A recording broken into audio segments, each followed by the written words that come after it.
Halo teman-teman, selamat datang lagi di video pembahasan soal dari Volcademia.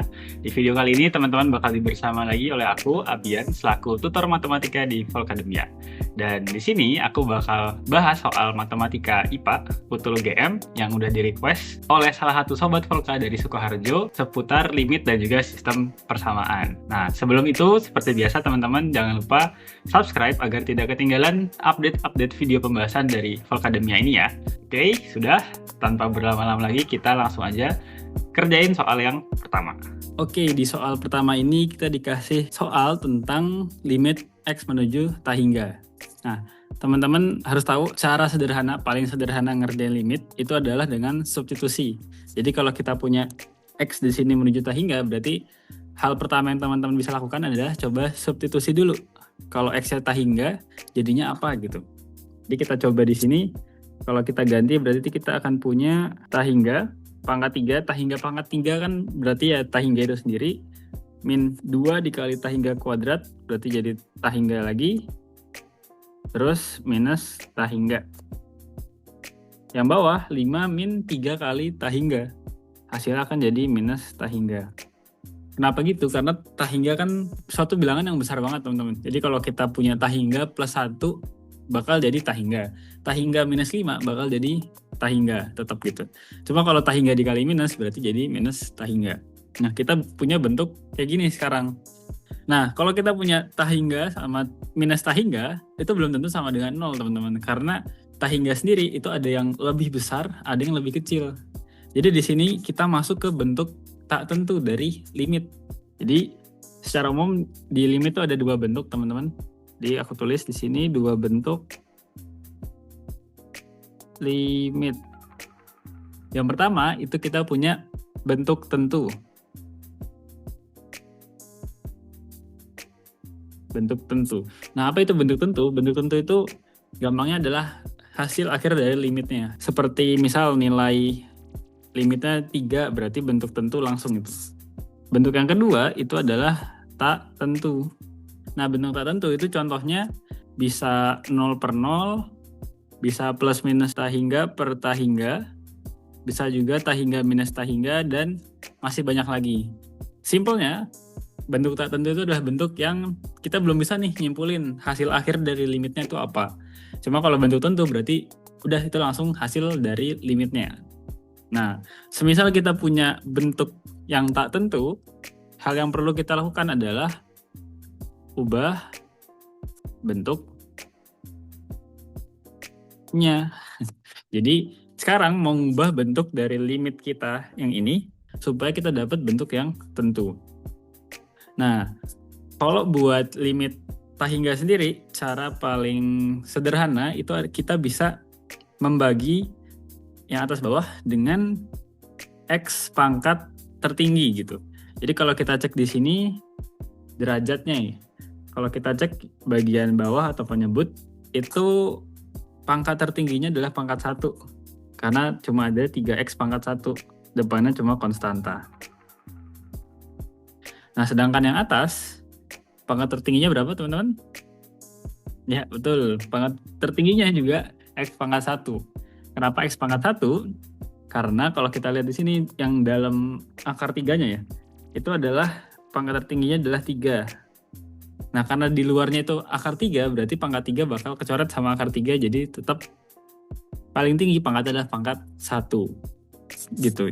Jadi di sini yang bisa kita lakukan adalah, jadi aku nulisnya biasa kayak gini. Ini akar 3, X pangkat 3 min 2X kuadrat min X min 1. Ini kita tulis ulang dulu teman-teman. 5 min 3X. Nah, tadi karena pangkat tertinggi yang atas 1, yang bawah juga 1, berarti kita kali 1/X per 1/X. Alias bagian penyebut dan pembilang kita bagi sama X. Nah, di sini kalau teman-teman lihat, dia dikali 1. Kayak video sebelumnya dia dikali 1, jadi kita nggak ngubah nilai, kita cuma ngubah bentuk atau manipulasi bentuk. Nah, dari sini kita bakal peroleh limit X menuju tak hingga, kita punya 1/X dikali X pangkat 3 min 2X kuadrat min X min 1. Yang bawahnya berarti kita punya 1 per X dikali 5 min 3X. Terus gimana teman-teman? Oh ini akar 3. Nah yang atas itu kita bisa masukin X-nya ke dalam akar. Nah untuk itu kita harus samain dulu. Jadi kalau teman-teman punya X, itu kan bisa ditulis sebagai akar dari X kuadrat gitu ya biasanya. Nah di sini kalau mau diubah ke akar 3 berarti kita bisa tulisnya X sama dengan akar 3 X pangkat 3. Di bawahnya kayak gitu teman-teman. Berarti yang atas kita tulis ulang lagi. Limit X menuju tak hingga. Jadinya 1 per akar 3 X pangkat 3 dikali akar 3 dari X pangkat 3 min 2X kuadrat min X min 1. Yang bawah kita langsung jabarin aja. Berarti kita punya 5 per X min 3X per X. Oh ya BTW teman-teman, ini ada satu hal yang kurang. Jadi kalau kita punya akar dari X kuadrat itu bukan jadi X doang tapi mutlak X ya teman-teman. Jadi dia secara lebih lengkapnya bukan X doang tapi mutlak X. Jadi mungkin kalau ada yang penasaran kenapa bisa ditanya di kolom komentar aja, akan aku balas di kolom komentar. Oke, kita lanjut dulu di sini. Karena X pangkat 3 yang di sini itu udah di dalam akar 3, berarti bisa kita gabungin ke sini gitu. Harus sama dulu nih. Akarnya akar berapa? Jadi kalau kayak gitu kita punya di sini jadi limit X menuju tak hingga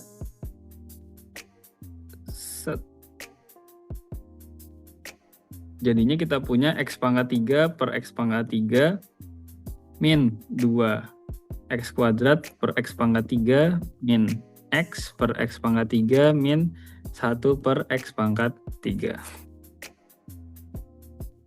Bawahnya masih tetap 5 per X min 3X kali X. Berarti bisa kita sederhanakan jadi minus 3. Nah sekarang kita sederhanakan yang bagian dalam akar. X pangkat 3 per X pangkat 3 jadi 1.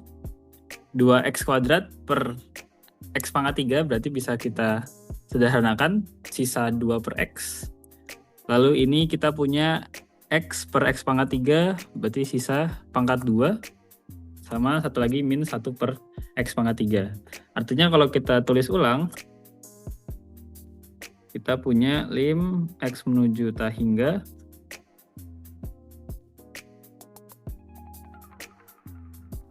yang atas berarti jadinya 1 min 2 per X min 1 per X kuadrat min 1 per X pangkat 3. Lalu di sini tetap 5 per X min 3. Nah, terus apa kalau udah kayak gini? Nah, ini ada salah satu sifat yang teman-teman perlu ketahui. Jadi kalau kita punya lim X menuju tak hingga dari katakan 1 per X.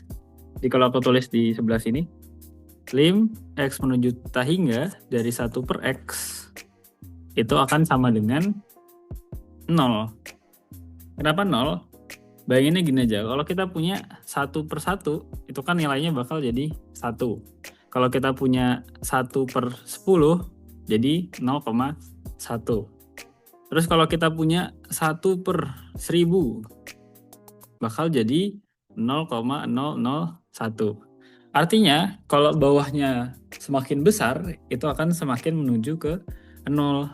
Makanya di sini kita punya sifatnya lim X menuju tak hingga dari 1 per X itu akan sama dengan 0. Nah dari sini kita akan peroleh ini nilainya jadi 0, ini juga jadi 0, ini jadi 0, dan ini jadi 0. Gitu teman-teman. Berarti sisanya kita punya lim X menuju tak hingga akar 3 dari 1 per minus 3. Berarti hasil akhirnya adalah 1 per 3 tapi ada min. Jadi min 1 per 3. Apakah ada jawabannya? Ya, jawabannya yang C. Itu buat nomor 1. Next kita lanjut ke soal nomor 2. Di sini juga kita masih dikasih limit, teman-teman. Seperti biasa kalau kita ketemu limit, hal pertama yang kita lakukan adalah substitusi dulu. Oke, tapi sebelumnya di sini yang ditanyakan adalah nilai A min B. Jadi A sama B di sini itu adalah suatu bilangan real atau konstanta gitu, teman-teman. Oke, jadi kita coba substitusi dulu, berarti kita akan punya A per 2 ditambah B per akar 2 min akar 2. Berarti kita punya hasilnya akan jadi A per 2 plus B per 0 gitu ya. Nah, di sini teman-teman, kalau kita lihat dari informasi yang diketahui, limitnya itu punya nilai. Nilainya adalah minus 1 gitu. Sedangkan di sini kalau kita substitusi langsung, ternyata bawahnya itu nilainya 0. Nah, supaya nilainya min 1, jadi secara umum limit kalau misal nanti teman-teman dapat 1 per 0 gitu, ketika substitusi kemungkinan limitnya bisa jadi tak hingga atau minus tak hingga. Nah, tapi di sini karena nilai limitnya adalah min 1, artinya nilai dari A per 2 plus B itu harus sama dengan 0 supaya kita dapat bentuk tak tentu, yaitu 0 per 0 gitu. Artinya kita di sini punya nilai dari A per 2 plus B itu sama dengan 0. Berarti nanti kita punya A per 2 sama dengan min B. Artinya nilai A kita adalah min 2B. Gitu teman-teman.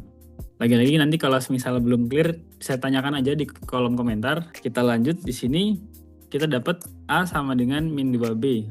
Nextnya apa teman-teman? Nah di sini kan kita udah ngasumsiin kalau atasnya itu bakal jadi 0. Artinya kita punya di sini bentuk tak tentu 0 per 0. Kalau kita punya limit yang bentuknya tak tentu ketika substitusi langsung, kita bisa ngerjain limitnya dengan cara atau dengan rumus L'Hopital, teman-teman. Rumus L'Hopital itu kita turunin atasnya sama kita turunin bawahnya. Kalau kita tulis ya, lim X menuju 2 A per X plus B akar X min akar 2. Ini kita L'Hopitalkan teman-teman, LH gitu. Jadi kita turunin yang atas, berarti kita punya. Oke, kita coba cek dulu turunan dari A per X plus B. Berarti kita hitung D dx dari A per X plus B. Oke, karena B-nya itu adalah konstanta, berarti kita nggak perlu mikirin B-nya. Yang perlu kita cari sisa adalah A per X. Jadi D dx dari A per X. Nah, A per X itu apa teman-teman? A per X itu bisa kita tulis sebagai A kali X pangkat minus 1. Karena A-nya itu cuma koefisien, berarti kita bisa keluarin A-nya ke sini. Nah, ini dari sifat turunan ya teman-teman. Jadi kalau dia A-nya itu koefisien, berarti kita bisa keluarin A-nya. Koefisien itu suatu nilai bilangan real yang ada di depan variabel kita. Nah, variabelnya itu adalah X-nya. Kita punya A d dx dari X pangkat min 1, berarti ini akan sama dengan A dikali min 1 kali X pangkat min 2. Artinya akan sama dengan A minus A per X kuadrat gitu. Jadi yang atas kita punya min A per X kuadrat. Next yang bawah kita hitung juga D dx dari akar X min akar 2. Nah, karena ini sama kayak tadi, dia kan dipisahkan oleh penjumlahan ya teman-teman. Kalau ini pengurangan berarti bisa kita pisah, terus karena akar 2 itu adalah konstanta, berarti nanti turunannya 0. Alasannya sama kayak yang atas tadi, berarti kita punya ini akan sama dengan D dx dari akar X. Nah, akar X itu bisa kita tulis sebagai D dx X pangkat setengah. Nanti teman-teman akan dapat turunannya akan jadi setengah akar X gitu. Atau kita tulis sebagai setengah dikali X pangkat min setengah. Sama aja teman-teman. Oke, jadi di sini kita punya setengah dikali X pangkat min setengah. Kalau kita sederhanakan sedikit bentuknya. Oke, kita punya min A per X kuadrat per setengah dikali X pangkat min setengah. Nah, artinya ini akan jadi min 2A per X kuadrat dikali X pangkat min setengah. Jadi teman-teman, karena pecahan utamanya ada di sini, berarti penyebut yang atas kita turun ke bawah sini. Lalu nilai 2 di sini karena dia juga penyebut tapi di bagian bawahnya. Jadi kita bawa ke atas. Nah, dari sini kita juga punya berarti min 2A per X kuadrat dikali X pangkat min setengah. Nah, dengan sifat pangkat-pangkatan atau eksponen kita akan punya ini jadinya X pangkat 2 minus setengah. Jadi X pangkat 3 per 2. Nah, setelah kita ubah bentuknya, sekarang kita bisa masukin nilai X-nya lagi, kita substitusi. Berarti kita akan peroleh jadinya min 2A per 2 pangkat 3 per 2. 2 pangkat 3 per 2 kan berarti artinya 2 pangkat 1 dikali 2 pangkat setengah. Jadi nanti kita punya jadi 2 akar 2. Begini kita bisa coret sehingga kita punya nilainya adalah minus A per akar 2. Oke gitu. Nah, terus apa teman-teman? Di sini kita punya informasi kalau hasil limitnya adalah minus 1. Berarti di sini kita bisa tambahin minus 1 sehingga kita punya minus A per akar 2 itu sama dengan min 1. Artinya kita punya nilai A itu akan sama dengan akar 2. Oke, setelah dapat A sama dengan akar 2, kita mau cari B. Nah, di sini kita punya A per 2 sama dengan min B. Artinya B itu adalah min A per 2 sama dengan min akar 2 per 2. Gitu. Sekarang yang tanyain adalah nilai A min B. Berarti bisa kita kurangin aja keduanya. Berarti kita punya A min B sama dengan akar 2 min akar 2 per 2. Berarti jadinya akar 2 plus akar 2 per 2. Kita samain penyebut. Berarti nanti jawabannya adalah 3 akar 2 per 2. Jawabannya yang C. Gitu teman-teman. Semoga clear. Kalau semisal ada yang ganjel, silakan ditanyakan aja teman-teman. Next, yang terakhir, soal ketiga. Ini udah bukan limit-limit lagi. Jadi ini lebih enak dari yang soal-soal sebelumnya kalau teman-teman tahu trik ngerjainnya.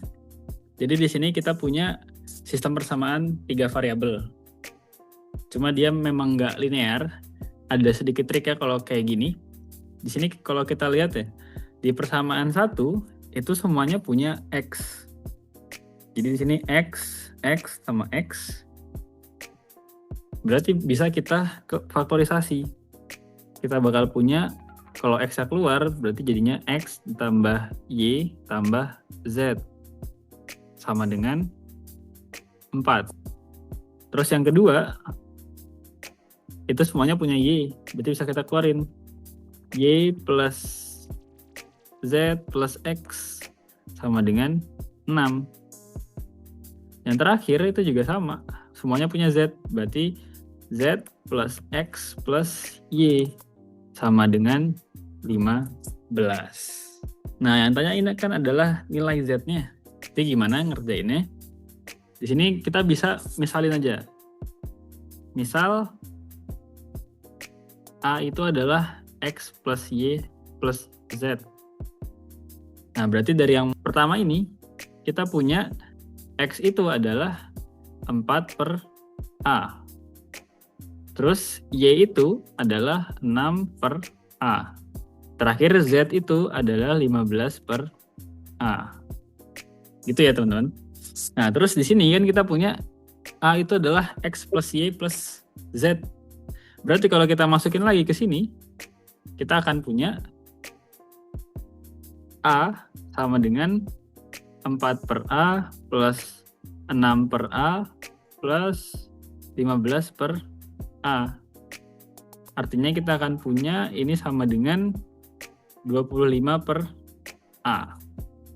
Nah, karena A itu sama dengan 25 per A, berarti dari sini kita akan punya A kuadrat itu adalah 25.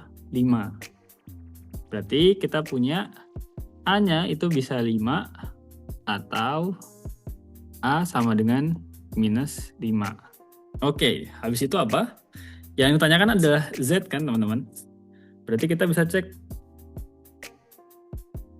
kalau A sama dengan 5, maka Z sama dengan 15 per 5 sama dengan 3.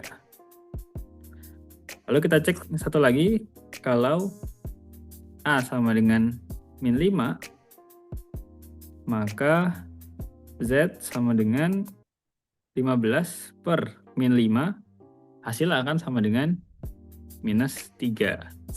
Nah, di sini kalau kita lihat jawaban yang ada di soal itu adalah yang 3, berarti jawabannya yang C. Oke, semoga clear ya teman-teman.